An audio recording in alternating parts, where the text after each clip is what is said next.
Good afternoon. I'm Scott Witter, Senior Principal of NEOS, and I'd like to welcome you to today's webinar entitled Hit or Miss, Selecting the Right Systems. Today we will focus on the process of system selection, the challenges that can be experienced, and how best to address them up front.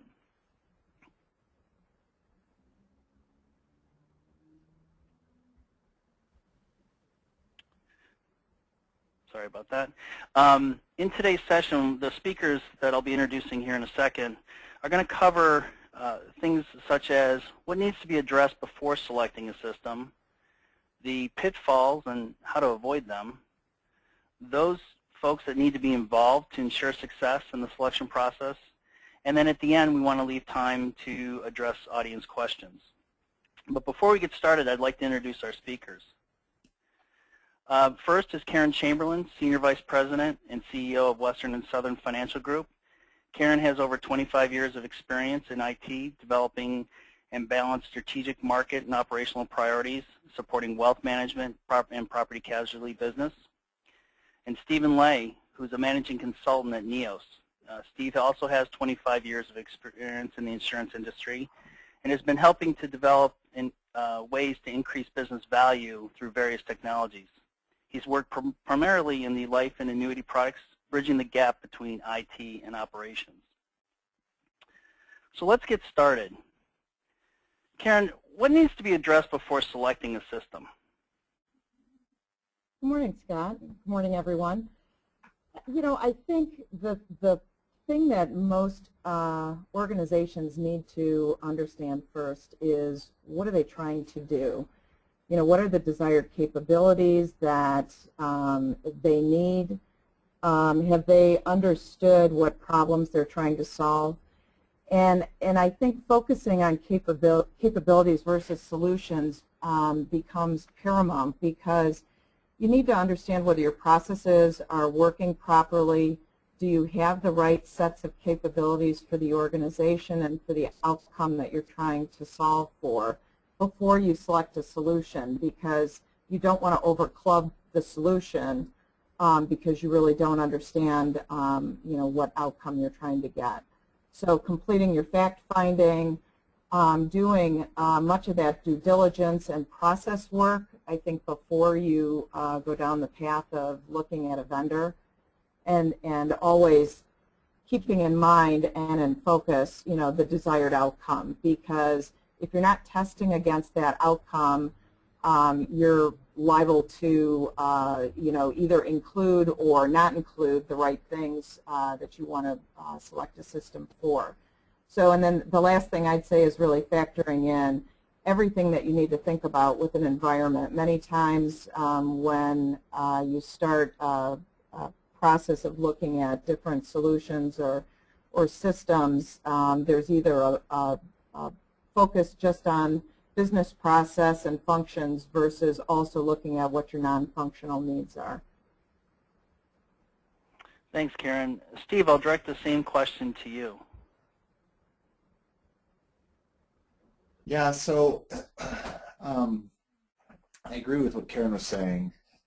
You know, one of the things that strikes me, and when we go in and do these assessments or work on system selection, there's this idea of the dream. Everybody gets invested in a dream. So if you're in operations, or if you're in new business, or if you're in claims, you start to build this hope or this dream that you have about what the future might look like. And it's really important that during the system selection process, the selection teams handle those dreams with care. They really need to think through, okay, well, what is everyone really hoping to get out of this?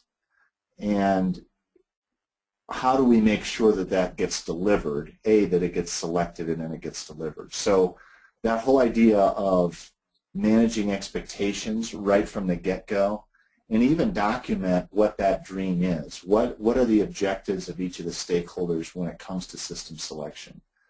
Another piece really is around scope. So often there's a chicken-egg problem.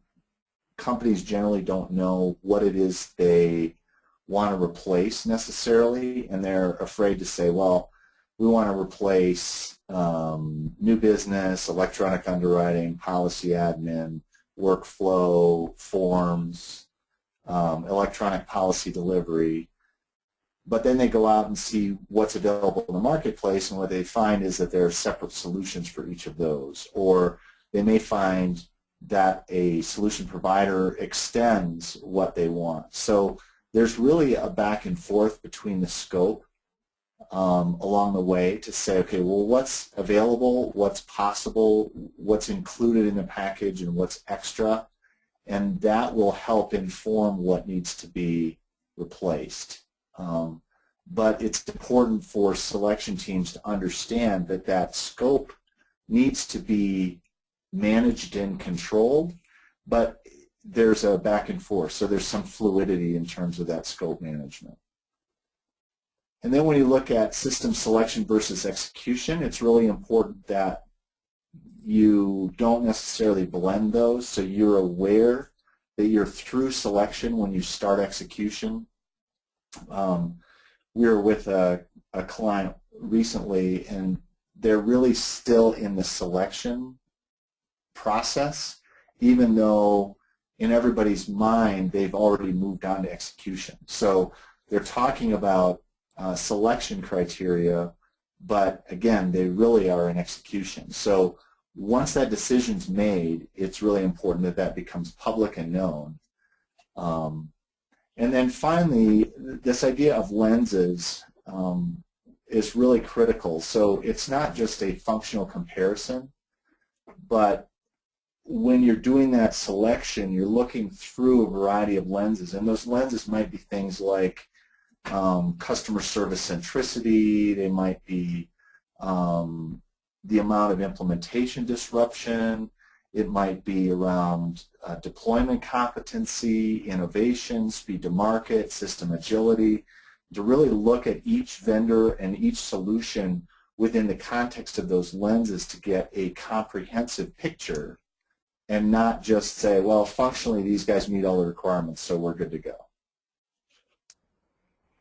Yeah, you know, Steve, I think it's really, it's so important to, you know, aside from look at the, you know, make sure you're looking through the right lens, really understanding what benefits you're trying to derive as well, because generally, if you have a reason to go out and select a new system, you have either new capabilities you're trying to build that you don't have today, or you're trying to replace or improve something, but generally you're going to have a benefit that is the flip side of what you're attempting to do as well. And I think before going out and selecting a system, having some sense for the benefits that you want to achieve is important too, because that becomes part of the dialogue. That's a nice lead-in, Karen, to the next question, which is the potential pitfalls to avoid in system selection. Well, you know, kind of getting back to what Steve said about, you know, dream management.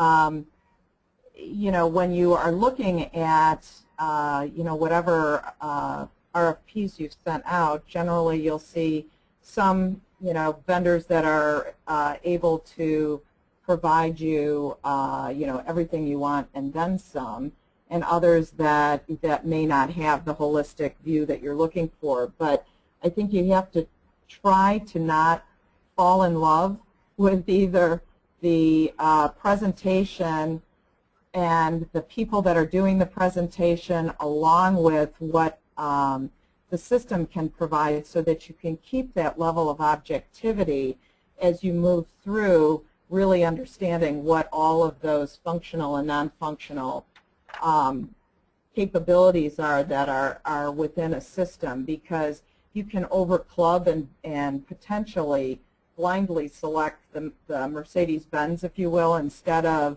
a Chevy, which is what you may really need. You may just need some process improvement, some different integration, and just some core capabilities, as opposed to something that you may sign up for and be paying for many, many years that you weren't anticipating. So Steve, what's your thoughts on the pitfalls? Well, one of the big pitfalls, I think, has to do just with managing all of the different people and understanding your own organization. So it's kind of a scrum when a company announces that they want a new system for a particular thing. So let's look at incentive compensation, for example, or commissions, licensing and appointment system. So everybody starts coming to the table with their laundry list. And so there tends to be a bit of a battle in terms of the licensing and commission folks, the workflow people, the individual staff, the marketing folks that want to provide more capabilities out to their agents, the portal people. Everybody's got their list. And so managing that list, everyone's list can be really difficult. And again, you want to align those lists with the dream and recognize that, in fact, when people come with their list, they have an internal prioritization. So just creating this big laundry list and sticking it into an RFP is not always the best approach because, again, you do have different weights. You do have different lenses, again, to go back to that, that are important to balance. You also have to look at organizationally how you think through decisions, and you have to understand, okay, is this decision for a new solution once it's been approved and now we're in the selection process, do we make decisions primarily politically? Do we weight the incumbent very heavily? Do we look at what the competition's doing and we're just going to follow them?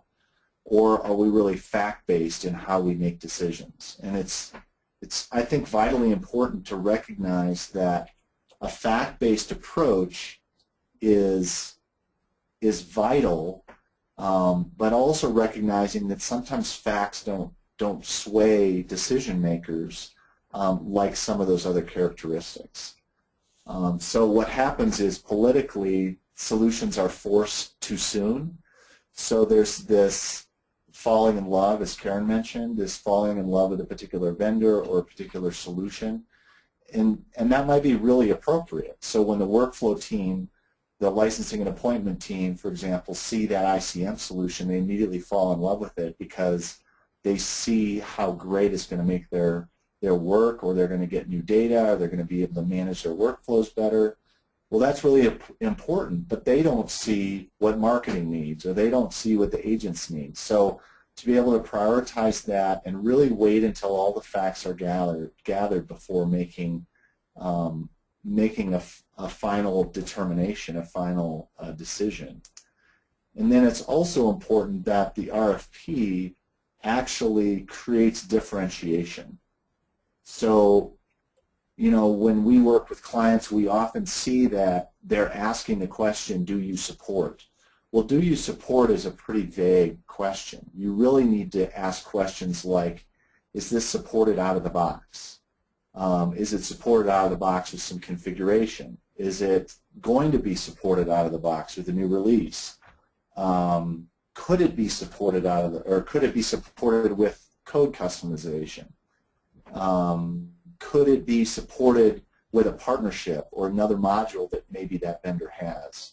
Or is it not supported at all? So when you ask good differentiating questions and create categories of responses for vendors, it's harder for them to kind of slip out and slip under the question.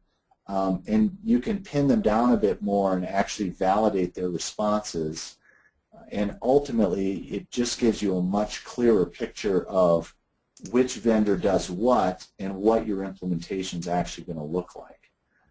So those would be my thoughts, Scott. You know, Steve, I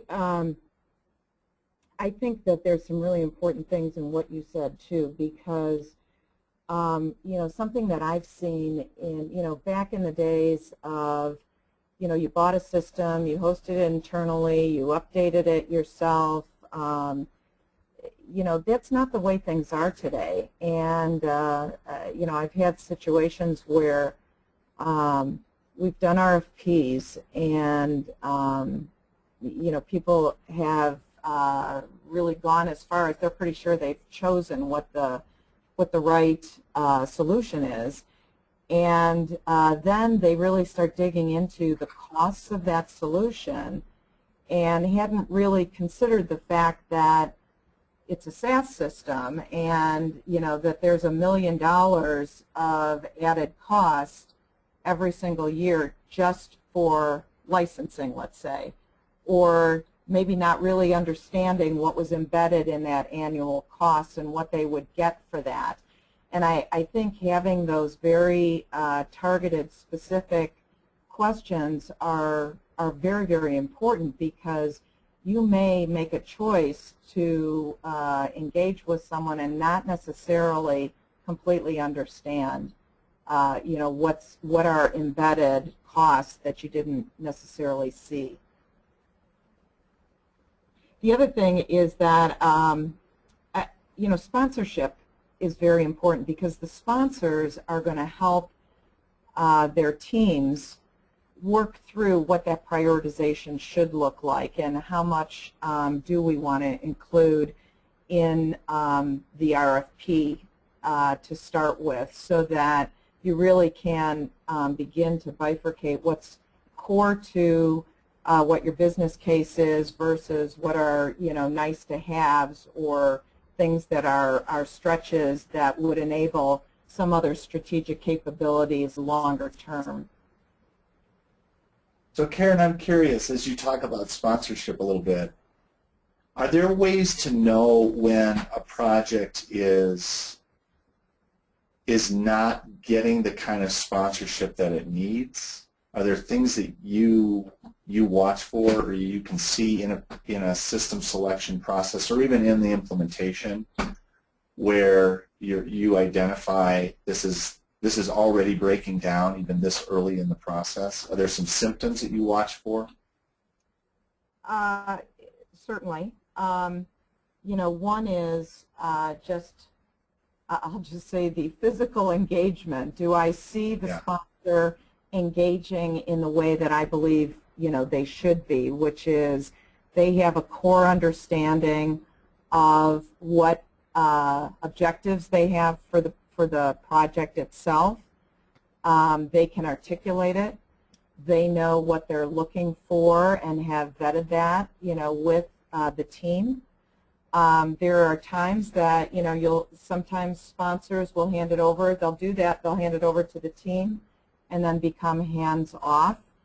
And I find that what happens in that kind of scenario is that then it's very difficult to try and bring that person back up to speed quickly so that all their questions can be answered, their concerns or risks that they identify can be mitigated. And that's happened as part of the process, as opposed to now we're ready to select a vendor and you know, you've got a ton of questions that we have to ask. You know, I've certainly experienced all of those. I'm the sponsor in some cases. You know, if somebody has gone off and started doing RFPs and haven't included me or communicated with me, you know, obviously that's a key problem when someone is now asking for financial support, and, you know, you haven't been brought in and you know, enabled to understand all the way. So I think those are, you know, those are key. And I personally look for sign-off. You know, did the person who actually is sponsoring the program physically sign off on, you know, what the next step is? Yeah. And actually understanding what they're signing off on, right? Yeah. Yeah, and I just personally like to have those conversations to make sure that that we're in sync. So I think it's always important for myself and the senior executive that's going to be sponsoring, you know, big programs that that the two of us are in sync and speaking the same language at all times. Yeah, I think so let's it's really, move into. Sorry, go ahead. Sorry, Scott. I had one more point. It's really important too, I think, that to go back to the dream management, that the sponsor is pretty active in understanding what the various stakeholders really need or want out of the solution. Because really throughout the process, throughout the selection and implementation, they're going to be making decisions about what to keep and what to throw, how do we shrink scope, if they need to shrink scope, how do we expand scope potentially if there are opportunities to do that. And they have to make decisions based on the business value.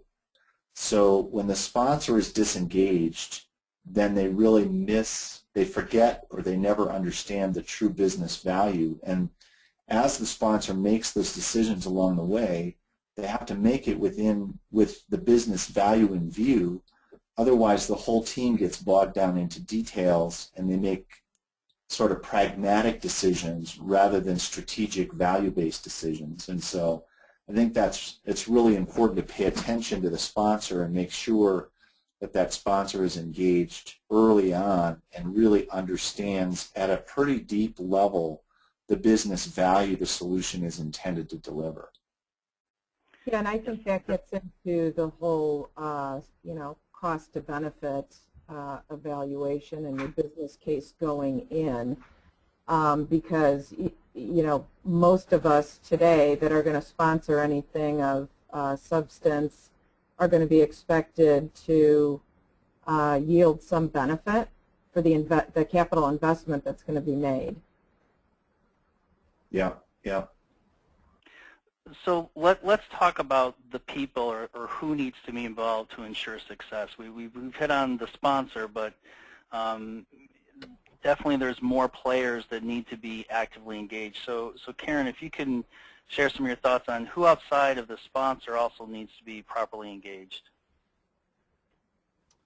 Obviously it depends on what you're trying to do, but I'm more about being inclusive at the beginning, and identifying roles and responsibilities for how people are going to be involved in a program becomes important in the selection, because they may have opinions, questions that need to be answered, and it's better to understand what that is as you're going in as opposed to after the fact. And many people want to keep audit and compliance kind of at arm's length because they feel that they are naysayers or get in the way. And I would tell you from a very early time in my leadership career, I learned that you bring them in and keep them very close and keep them as your friends, because at the end of the day, it probably will save you a lot of time and potentially save you from making some key mistake that you didn't understand because of controls or regulatory compliance that is needed. So always having them, up front, I think is a good idea. And then, change management is kind of a big deal, and you don't really think about when you're implementing or you're going out to do an RFP. You don't necessarily think about change management in the context of organizational change management early on. A lot of teams don't.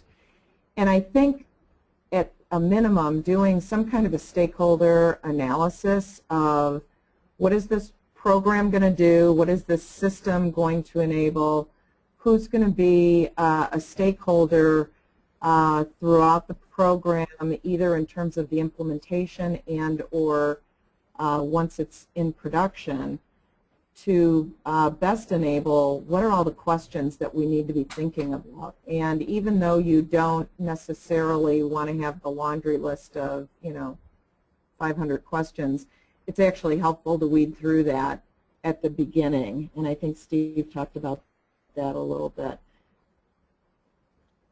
So Steve, from your view, as you've seen and been a part of a number of these, what are some of the key areas that need to be involved?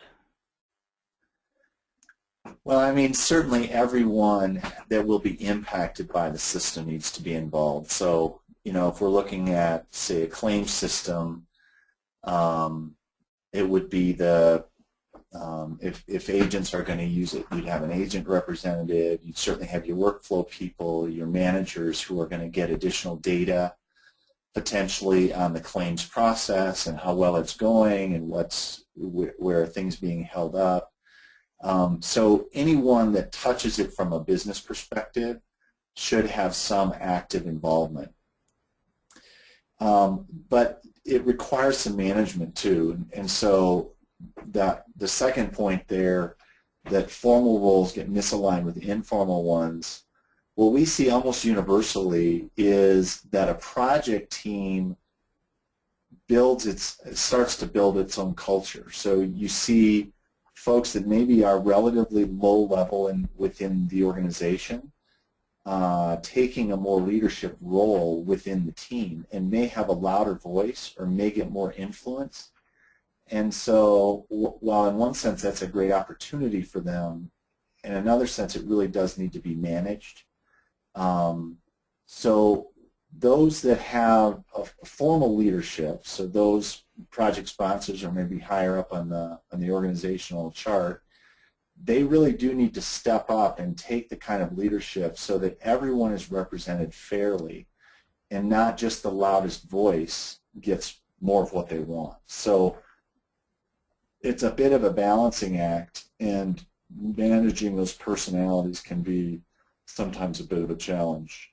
And then there are those that are touched by the system, but then there are also stakeholders, and the stakeholders would be those that have the bigger dreams for profitability, for increased service, for better data, for better use of the data that they have. All of that really needs to, again, be balanced effectively. And then when you're in that gathering facts stage, I would involve as many as I possibly could. So looking at analyst firms, consulting firms, potentially vendors, peers, references. A lot of times references get sort of shoveled off to the end of the process and almost become a rubber stamp or a validation of what we chose as a system or a vendor. They really should be interviewed and that data captured early on before there's a decision, so they have more of a voice. And you're really looking to gather data points. What are all the data points about this particular system or about this vendor? And you could even map those data points so that you begin to get a view of, here's what references think of this vendor, here's what analysts think of this vendor, here's what we think internally, and it gives you a better picture of that particular vendor or solution. So the broader the net, you really want to include as many people as you can in order to gather all of those data points to make an effective decision. You know, I would be remiss in my job as CIO if I didn't also say that it's a lot of the non-functional stakeholders need to be included as well. So whether it's a PMO, your chief architect or architecture team, your data team, security has become, top of mind for pretty much everyone these days, and assuring that the systems are built with the right level of controls and security for any of your confidential data, understanding integration and how data is going to move internally and externally. All of those organizations need to be involved too. So legal, risk management. I can't speak enough to that, because if you don't have a vendor that either one just has the systems and the architecture and security standardized in a way that you can be sure that your data will be protected, but also that wherever they're, if you are going to be using them, where are they hosting, and what are the physical security means that they have in place, etc. So those are things that I can't speak enough to. That's a really good point, Karen. And we've almost taken that for granted in this conversation.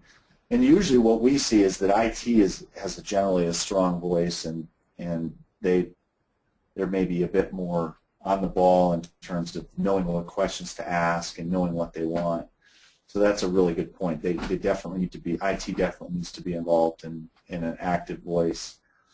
I would also argue that the strategist, somebody that's sitting down thinking about new products, new distribution channels, exit strategies, how long will we have the system, what will we do at the end, will there be a big conversion? Some of those futurists, if you will, also need to be involved so that you get a pretty holistic picture of the scope of change, how long that change is likely to occur, and what we're going to do at the end of that cycle. Great, and I appreciate your input on that. So let me just recap what we heard today, just bullet points. Capability and outcome versus solutions, keeping that in focus. Right people, right roles, right responsibilities. As Karen stated, active and engaged sponsorship. Steve talked about managing and controlling scope during execution so that you don't get off the rails. Understanding and prioritizing the objectives, because everybody's going to have their view of the dream. Creating that differentiating focused RFP versus kind of, we'll call it the standard boilerplate, can be very important. Including outside objective perspectives. Don't be burdened by the internal politics or people falling in love with the system too early. Make sure that you've got that outside objective focus on it too. And then understanding the full environment and the potential impact. As Karen stated, all the different considerations as we start to look at systems now span much greater areas and environments than they did in the past, so making sure that you've got the full focus. So I want to thank Karen and Steve for their time today. I now want to open it up to questions, and if you are interested in submitting a question, you can do so on your webinar panel. We'll give it a minute to see if there's any questions out there. And okay, we have one that just came in. I'll direct this one to Karen. In your experience, Karen, I can imagine that there's been times where you get the challenge of having to do a system selection, but instead of going out and looking for which one's the right one, it's more of a, well, tell me why not this one. So it's almost with a, for lack of a better term, an answer in mind. How do you handle that, and what are some of the tips that you'd have if folks are in that position? So that's a good question, because I think many of us have experienced that. And the way that I look at that is, and this gets back to what capabilities are you trying to build? And, I usually will have a conversation with the executive and his or her team on just that. So generally, I'm not going to have I have to have this system or that system. My goal is to make sure that we've got the right size solution for the right cost and the right benefits. And so I will usually have more of a dialogue about, so let's talk about what capabilities are we trying to build. Let's not talk about what this, what solution we've already picked. And I'll give you an example of, there are many times organizations will think about licensing and commissions together. And in fact, they really are two separate functions. And you could either build an integrated or buy an integrated solution for both, or you could buy two different solutions. What are you trying to do? So what is the problem you're trying to solve? If you have a, let's say, a regulatory compliance thing you're trying to deal with from a licensing standpoint, there may be a solution that you can either, one, buy a solution, or two, fix certain processes that would allow you to take care of whatever that regulatory need is.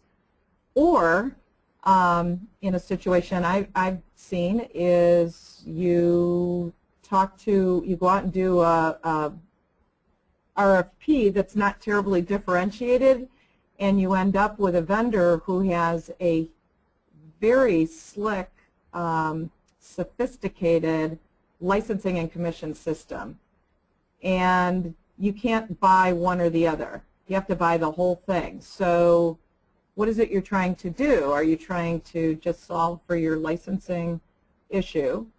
And then are you trying to, do you want to then just buy this fabulous system that actually can't pay for itself for 25 years? Or are you, planning to do something different with all of your commission processing as well, and there's benefit to that?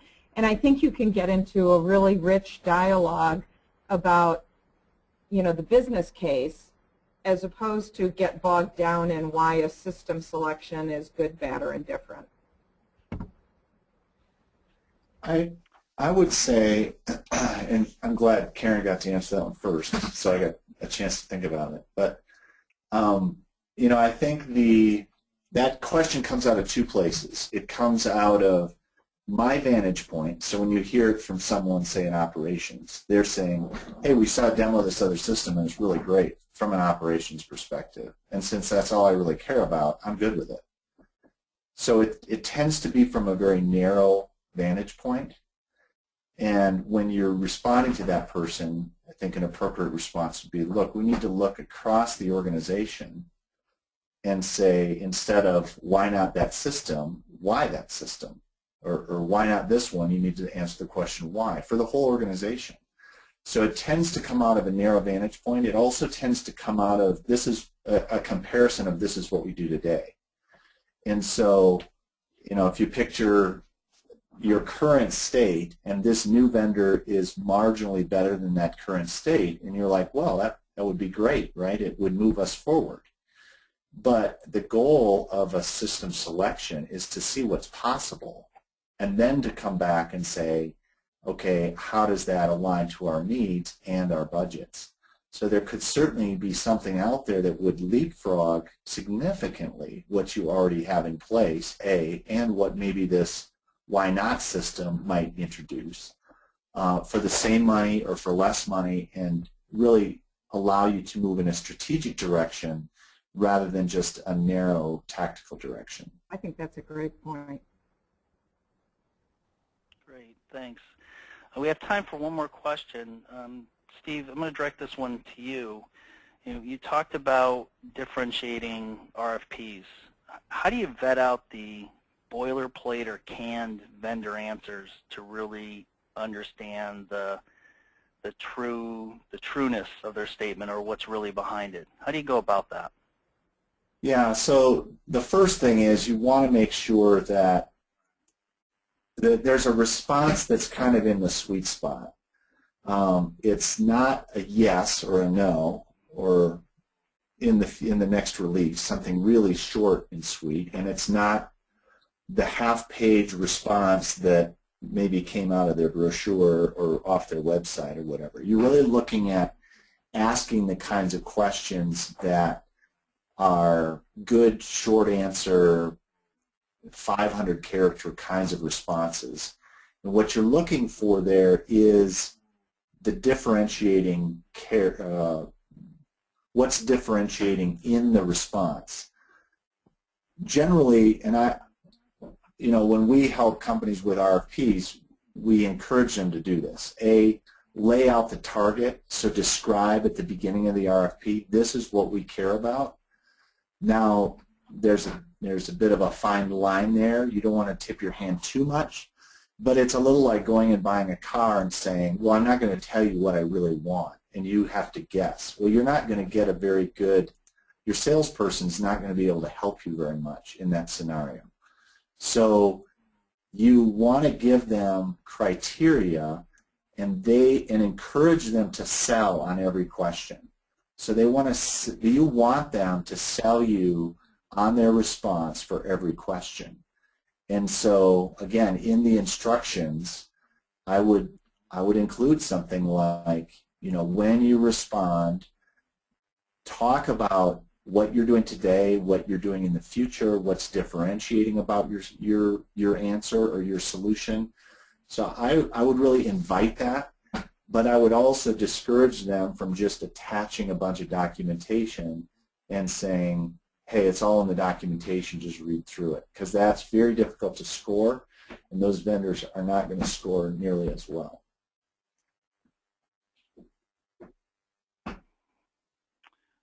Okay, thank you. We're right up against the time, so again, I want to thank Karen and Steve for their time today. I also want to thank the attendees for taking time out of their day to attend our session. We hope that you found it insightful and gave you some things to think about as you embark upon your own system evaluation. For information and a recording of this webinar, you can visit the website at www.neosllc.com.